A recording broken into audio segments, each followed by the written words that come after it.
México es un país libre, independiente, soberano y democrático. 9 de março de 2025, 36 graus sob o sol do meio-dia. Mais de 350 mil pessoas lotam a Praça da Constituição, o coração político do México. No centro de todos os olhares, em frente ao Palácio Nacional, uma mulher sobe ao palco. Seus passos são firmes. Ela usa um vestido azul com bordados tradicionais. México es un gran país con un pueblo digno y valeroso. Somos naciones en igualdad de circunstancias. No somos más, pero tampoco somos menos. Y siempre pondremos por encima de todo el respeto a nuestro amado pueblo y a nuestra bendita nación. Entre faixas de apoio, celulares e câmeras erguidas, milhares tentam encontrar uma brecha na multidão para vê-la melhor. Não é uma celebridade, é Claudia Sheinbaum, a presidenta da República. Amigas y amigos todos, nos reunimos una vez más en esta plaza hermosa, corazón político de los Estados Unidos mexicanos. Me comprometí con ustedes a que nunca iba a haber divorcio entre pueblo y gobierno. O dia em questão marcava 160 dias de seu governo e foi reservado para prestar contas ao povo sobre qual seria a posição do México diante das ameaças tarifárias e a pressão externa do presidente Trump na fronteira entre os dois países. Siempre que hubiese que informar o afrontar alguna adversidad, íbamos a estar juntos. Y no rompo mis compromisos. Aquí estamos juntos, pueblo y gobierno. A mensagem dirigida à Casa Branca deixou claro: os mexicanos estão com sua presidenta e unidos pela soberania do seu país. Y nunca nos vamos a separar.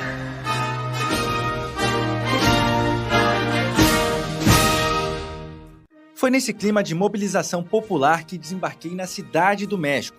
Durante 41 dias, percorri as ruas para entender as preocupações e anseios da população para além do fator Trump. Entrevistei a própria presidenta Claudia Sheinbaum, cidadãos mexicanos e especialistas. O resultado é este podcast.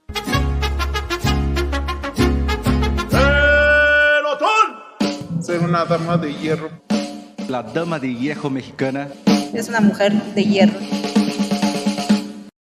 Dije cabeza fría, ¿no? Sí. Olá, eu sou o jornalista Matheus Cerqueira e você está ouvindo Claudia Sheinbaum, a Dama de Ferro Mexicana, uma produção em 4 episódios que explora os principais desafios enfrentados pela nova mandatária do México. Das tensas relações com os Estados Unidos de Donald Trump, a continuidade do projeto político conhecido como Quarta Transformação, passando pelo embate acalorado da reforma judicial para, por fim, chegar a um dos problemas mais complexos do país, os cartéis. E este é o primeiro episódio, Soberania em Tempos de Acordo, no qual mergulhamos nas relações econômicas e diplomáticas do México com os Estados Unidos de Trump, especialmente dentro do Acordo TEMEC.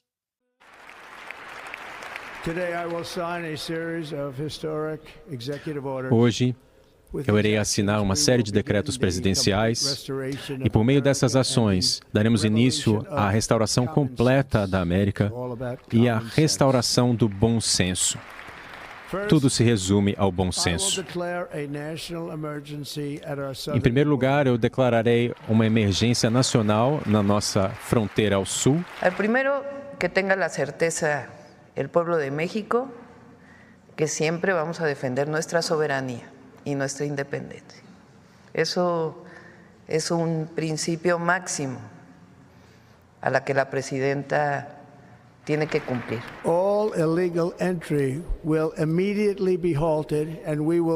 Toda entrada ilegal será imediatamente impedida e iniciaremos o processo de devolver milhões e milhões de imigrantes ilegais de volta para o lugar de onde vieram. Restabeleceremos a nossa política Fique no México. Lo segundo es que siempre vamos a apoyar a las y los mexicanos que están en Estados Unidos, a nuestros connacionales, a nuestros paisanos. Esses trechos resumem bem o desafio da presidenta Sheinbaum com os Estados Unidos de Trump nos últimos meses. São 3 frentes nas quais ela continua negociando com Washington. Primeiro, a questão migratória, marcada por políticas duras que afetam milhares de mexicanos e suas famílias. Segundo, o combate aos cartéis de droga, um problema que ultrapassa fronteiras e ameaça a segurança e a soberania do México. E terceiro, a pressão econômica de Trump, com ameaças tarifárias que podem impactar o acordo entre México, Estados Unidos e Canadá, também conhecido como TEMEC, USMCA ou ainda a versão modernizada do NAFTA. Mas como responder a esse malabarismo de temas? Sempre foi assim? Uma negociação de diferentes questões de uma só vez? Isso é o que nos responde a professora de Relações Internacionais do IBMEC, Marcela Franzoni. O governo mexicano, historicamente, ele sempre preferiu negociar tema por tema. Então, você negocia temas econômicos, você negocia tema político, você negocia segurança. E o que o Trump tem feito, ele tem misturado alguns temas dessa agenda bilateral e tem colocado todos eles em pauta para que o México ceda em outras frentes, né, basicamente. Então, do tipo, o Trump ameaça as tarifas, o México vai negociar e na hora de negociar os Estados Unidos quer uma fronteira mais fechada. Então ele tem juntado temas migratórios com temas comerciais para conseguir algumas outras coisas, né? Então, historicamente não era assim, as negociações sempre foram muito compartimentadas do ponto de vista temático. E agora o que a gente tem visto é uma negociação mais complexa por essa mistura aí que o Trump tem feito. Essa mistura de agendas promovidas por Trump, conforme explicou a professora Marcela, obriga o México a agir de forma estratégica e cautelosa, com uma política externa defensiva, que precisa lidar com exigências migratórias, ameaças públicas e também com chantagens comerciais que beiram embargos econômicos. E é aí que entra a real complexidade para o governo Sheinbaum, manter a soberania nacional enquanto negocia com um parceiro comercial que concentra mais de 80% das exportações mexicanas. Para se ter uma ideia, esse fluxo correspondeu a quase 28% do PIB do país em 2024. Ou seja, Washington tem no TEMEC, o acordo entre México, Estados Unidos e Canadá, sua principal cartada contra o país. Mas o plano de fundo para essa pressão sobre o TEMEC tem nome: imigração ilegal e o tráfico do opioide fentanil. 2 problemáticas que voltaram ao centro do debate nas relações entre Cidade do México e Washington com o retorno do republicano à Casa Branca. Quem explica isso é a analista de risco da Control Risks para México, Marina Pera.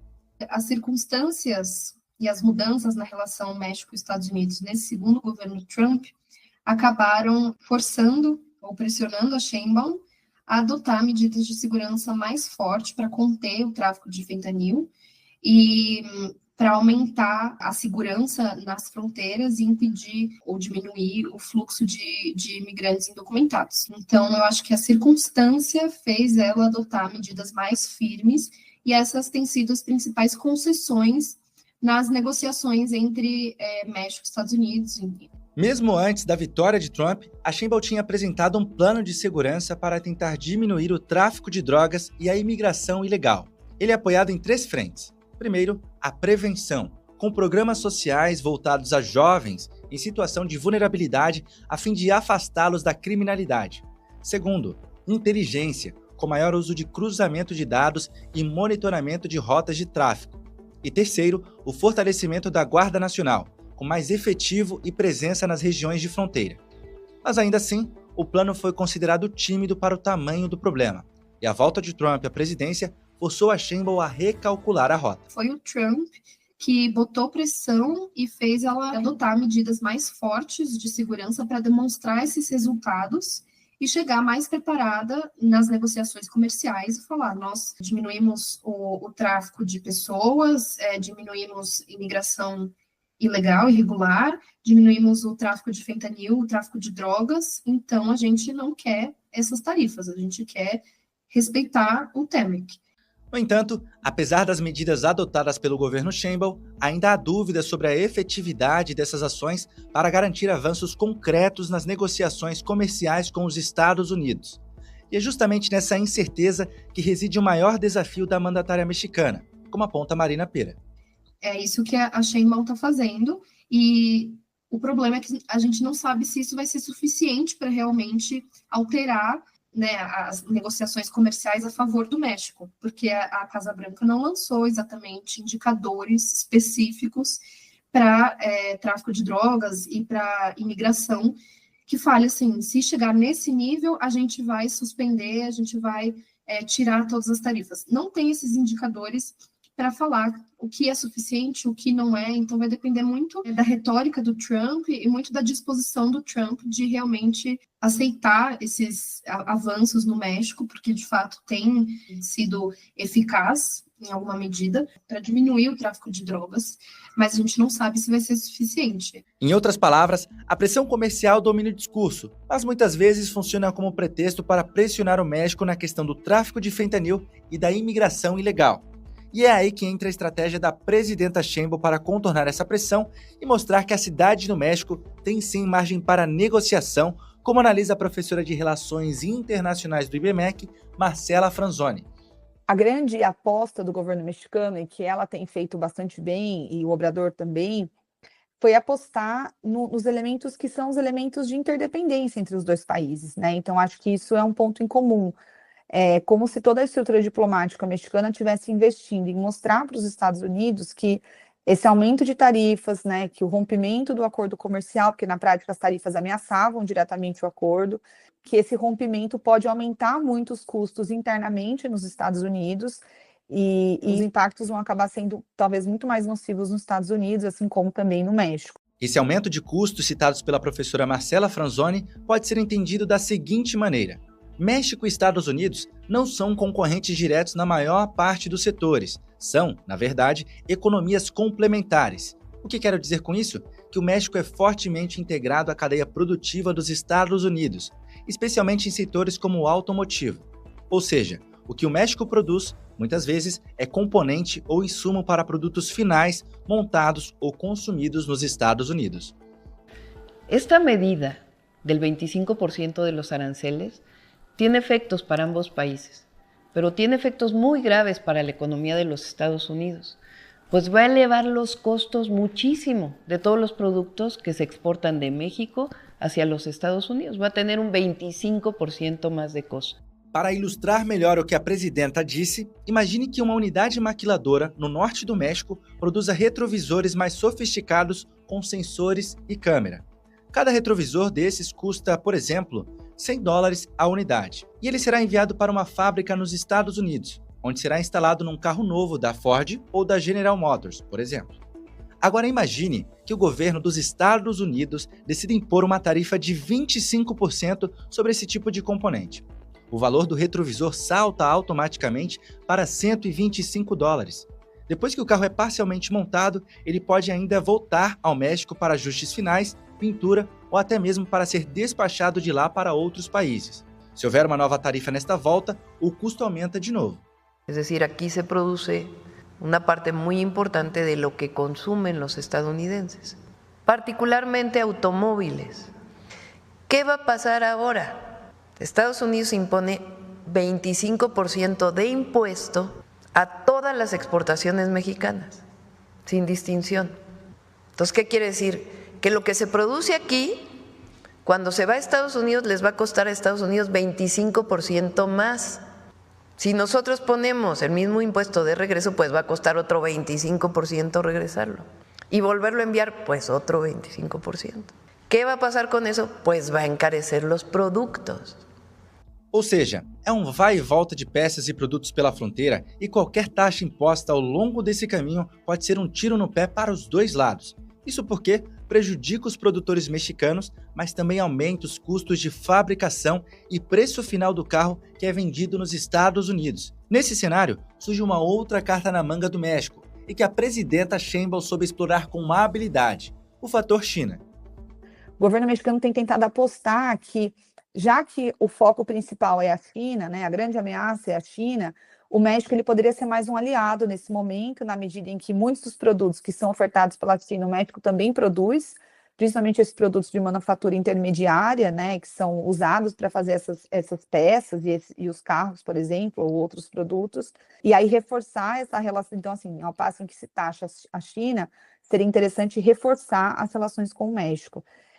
Apesar disso, a professora do IBMEC observa que o fator ideológico vai continuar tendo maior peso nos anúncios de Trump e que dificilmente o estadunidense vai reconhecer o papel do seu vizinho latino-americano como valioso para Washington e estratégico no tabuleiro geopolítico contra os chineses. Assumir isso não interessa à sua base, que é conservadora e muitas vezes hostil aos próprios mexicanos. E aí eu acho interessante, Matheus, notar que o Trump nunca vai assumir isso, né? Porque internamente ele não pode assumir isso, né? Mas é muito difícil pensar em um cenário em que ele vai taxar na mesma proporção o México e a China. Porque se ele taxa mais a China, ele vai precisar do México. Esse recuo dele, para mim, sinaliza muito para essa possibilidade de que essa taxação em cima da China, ela vai precisar ser compensada com o reforço com outros parceiros. E por mais que ele não assuma essa relação, vamos dizer, de proximidade econômica ou produtiva com o México, é uma questão que é quase inevitável pela fronteira, pelo acordo, pela proximidade econômica, né? E pelo grau de interconexão do próprio setor empresarial. Mas, para o governo mexicano, essa parceria comercial com Pequim é vista como uma faca de dois gumes, ou melhor, 3. Isso porque, ao mesmo tempo que essa aproximação com Pequim pode ser usada como pressão contra os Estados Unidos, por outro lado, o aumento das relações comerciais com a China pode representar um risco para a própria economia mexicana, que é competidora direta do gigante asiático em alguns segmentos. Além disso, essa aproximação pode gerar mais pressões por parte dos Estados Unidos, especialmente no contexto de renegociação do TEMEC prevista para 2026. Como consequência, mesmo sendo pragmática e priorizando os interesses do México, Sheinbaum se vê obrigada a optar por um distanciamento de Xi Jinping. E a gente já começou a ver o governo mexicano pausando algumas aprovações de fábricas chinesas nesse setor, no setor automotivo, entrando no país. Então, pausaram um pouco, não querem essa manchete, digamos, querem evitar mais um ponto de pressão numa relação que já está muito tensa. Nesse setor que já foi taxado pelos Estados Unidos, já está avisado, né, os carros elétricos viraram uma nova fronteira da guerra comercial entre Estados Unidos e China. O argumento da Marina Pera confirma o cuidado do governo mexicano em preservar o TEMEC como prioridade. A explicação lógica, como já citamos, é que os Estados Unidos é um mercado consumidor poderoso, que há uma integração econômica profunda entre os dois países, além da complementaridade industrial, e uma proximidade geográfica que facilita o transporte e gera rapidez na troca comercial, algo essencial para indústrias que dependem de cadeias de produção just in time. Os investimentos chineses no México têm se concentrado no setor automotivo. Se você compara os investimentos americanos, ou mesmo o fluxo de comércio entre México e Estados Unidos e México e China, dá para notar que claramente os Estados Unidos continua sendo um parceiro econômico muito mais importante do que a China. Mas existe essa pressão, existe esse escrutínio, porque de fato os chineses têm aumentado os investimentos para a produção, para a manufatura de carros. Então é um aspecto desse jogo, dessa negociação entre a Sheinbaum e o Trump. Tentar limitar, na maior medida possível, essa presença chinesa no México, para que o México continue sendo esse parceiro econômico tão importante para os Estados Unidos. Mas, ao mesmo tempo, como você estava falando, a Sheinbaum é muito pragmática e ela não vai negar nenhum investimento chinês de forma drástica, nem vai reduzir o fluxo comercial, ela só vai ser estratégica e pensar nas negociações com os Estados Unidos nesse momento tão delicado. E é aí que entra outro fator da estratégia da Sheinbaum. A presidenta, junto com os ministérios da Economia, das Relações Exteriores e da Segurança Pública, sabem que o discurso tarifário de Trump serve, antes de tudo, para alimentar sua base e um público mais reacionário dos Estados Unidos. E que o presidente usa da ameaça como tática de barganha para o tema migratório e na questão das drogas, mas que dificilmente leva a guerra comercial contra o México às últimas consequências. É um discurso para alimentar a própria base, para tentar oferecer uma solução fácil para problemas que de fato são estruturais dos Estados Unidos. Essas ameaças servem para chamar o governo mexicano para negociar Então, forçar uma negociação e conseguir conquistas em outras áreas. Pelo menos é o que a gente tem visto na parte migratória. Então, se na parte econômica você gera uma ameaça, você chama para negociar, em princípio, voltado para o acordo comercial, e depois você vende como algo migratório, né, como se fosse um logro migratório, então eu também acho que é uma estratégia, né, baseado na ameaça, chamar os países para negociar e talvez usar a questão econômica como uma primeira frente, mas no fundo vender como soluções para outras áreas, principalmente a questão migratória, que é um tema que, pelo menos as pesquisas têm mostrado, que ele tem apoio interno. Prova disso é que Trump decretou somente uma vez a imposição formal de tarifas contra o México, isso no dia 1º de fevereiro de 2025. Mas no dia 3 do mesmo mês, após uma ligação entre a presidenta Sheinbaum e ele, foi acordada a suspensão temporária de um mês das tarifas. Como parte do acordo, o México comprometeu-se a reforçar a segurança na fronteira, incluindo o envio de 10 mil membros da Guarda Nacional para conter o tráfico de drogas e a imigração ilegal. Tuvimos una conversación con el presidente Trump, él hizo varias propuestas y finalmente pues llegamos al acuerdo que está en el acuerdo que se puso de poder poner más guardias nacionales en la frontera norte para proteger la frontera y evitar el tráfico de drogas y en particular el tráfico de fentanilo de México hacia Estados Unidos. Le planteé siempre que queríamos que pusiera en pausa las tarifas desde el primer momento, los aranceles. Entonces, en este caso llegamos a ese acuerdo, pero también le expliqué pues, la gravedad de la cantidad de armas de alto poder que entran desde Estados Unidos a México. Depois de fevereiro, Trump ainda fez mais 2 ameaças de impor tarifas ao México, mas voltou atrás em todas elas. A última delas foi em 2 de abril. Coincidentemente, era o mesmo dia em que eu estava na coletiva matinal que a presidenta presta ao povo mexicano todos os dias, as Mañaneras del Pueblo. Em um lance de sorte, ao levantar a mão, ela me escolheu para fazer perguntas. Sabendo que o anúncio de Trump sairia às 2 da tarde daquele dia, aproveitei a chance. Perguntei à presidenta Sheinbaum se ela poderia antecipar quais medidas o México preparava como resposta. Buenos días, señora presidenta y doctora Claudia Sheinbaum. Buenos días a todas las autoridades presentes. Buenos días también a todos los compañeros y compañeras de la prensa mexicana. Me llamo Mateo Cerqueira, soy periodista en Brasil. Presidenta, mi primera pregunta no podría ser otra sino acerca de Donald Trump, que anuncia hoy nuevos aranceles a productos importados a diferentes países del mundo, pero con un impacto especialmente fuerte en México, cuya economía depende en más de un 80% del comercio con su vecino del norte. Dado que estas medidas podrían afectar sectores clave, como el automotriz, ¿qué acciones concretas tomará su gobierno para contornear estos aranceles y reducir la vulnerabilidad económica de México? Y me gustaría saber si podríamos adelantar, ya que el anuncio sería mañana, ¿cierto? Pero no vamos a adelantar. Ah, perfecto. No hay problema. Mañana vamos a anunciar. Es un programa integral lo que vamos a anunciar. No es un asunto de si tú me pones tarifas, yo te pongo tarifas. O aranceles, yo te pongo aranceles. Nuestro interés es el fortalecimiento de la economía mexicana, entre otras de la industria automotriz. A presidente, alinhada à estratégia do seu governo, considerou que se antecipar aos anúncios de Trump seria um erro. Ao invés disso, antecipou que sua administração havia preparado um pacote robusto que ia além das tarifas de Trump e que o modelo brasileiro durante o governo da presidente Dilma Rousseff serviu como exemplo para esse pacote. Por cierto, con la presidenta Dilma Rousseff en su momento, ella hizo un programa muy interesante en el 2012 de fortalecimiento de la industria automotriz en Brasil. Incluso lo hemos estudiado porque nos interesa mucho. Ella puso un impuesto a la industria automotriz y fue reduciendo ese impuesto a la industria automotriz. No digo que lo vayamos a copiar porque son condiciones distintas. Digo qué fue lo que hizo ella. Puso un impuesto a lo que se importaba y también a la industria en Brasil.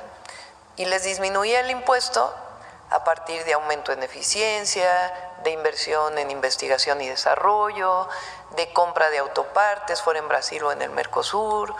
Un programa integral que permitió que del 2012 al 2017 se incrementara en 75% la producción automotriz en Brasil, fuera mayor el rendimiento vehicular y también hubiera más investigación y desarrollo en la industria automotriz. Muy, muy interesante. Ela concluiu a resposta afirmando que o plano mexicano não se limita a uma reação comercial aos Estados Unidos. Entonces, si nosotros queremos fortalecer la industria automotriz, pues no nada más es el tema de Estados Unidos, sino cuánto estamos importando y cómo hacer que los vehículos o la mayoría de los vehículos que se compran en México se fabriquen en México. Pero además es parte del Plan México que diseñamos desde hace 6 meses. Y lo mismo es en otras áreas de la economía nacional, particularmente de la manufactura. Entonces, por eso el programa que vamos a presentar mañana no es solamente relacionado con los aranceles que pueda llegar a poner Estados Unidos, que ya tenemos algunos y que hemos decidido esperar a lo que presenten mañana. Y además vamos a seguir dialogando con Estados Unidos, que hay buena comunicación. Entonces, es un programa integral de fortalecimiento de la economía nacional. No fim, naquele dia, Trump não impôs tarifa aos produtos do México e do Canadá que estão dentro do TEMEC, que correspondem à maioria das exportações dos 2 países aos Estados Unidos. Porém, produtos fora do acordo, como aço e alumínio, foram taxados. Esse cenário indica que, embora a renegociação formal do TEMEC só aconteça em 2026, a pressão estadunidense já começou antes do prazo. Agora, a presidenta Sheinbaum precisa preparar o México para essa renegociação do acordo sem abrir mão da soberania mexicana e sustentar o projeto político que recebeu do ex-presidente López Obrador, um projeto que não pode se desconectar do povo. Amigas y amigos, se ha demostrado que el amor a la patria siempre llama. Hemos demostrado que el pueblo de México es mucha pieza y que juntas y juntos somos más, hacemos más y llegamos más lejos. Y aquí, en Plaza Pública, en el corazón de la República, siempre diremos con orgullo y amor: México es un país libre, independiente, soberano y democrático.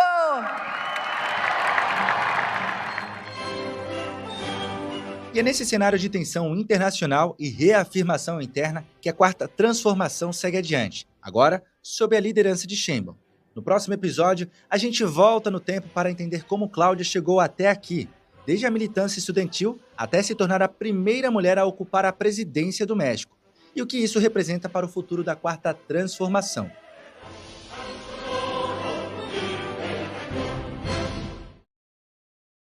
Se les invita respetuosamente a descubrirse y permanecer de pie para entonar nuestro himno nacional.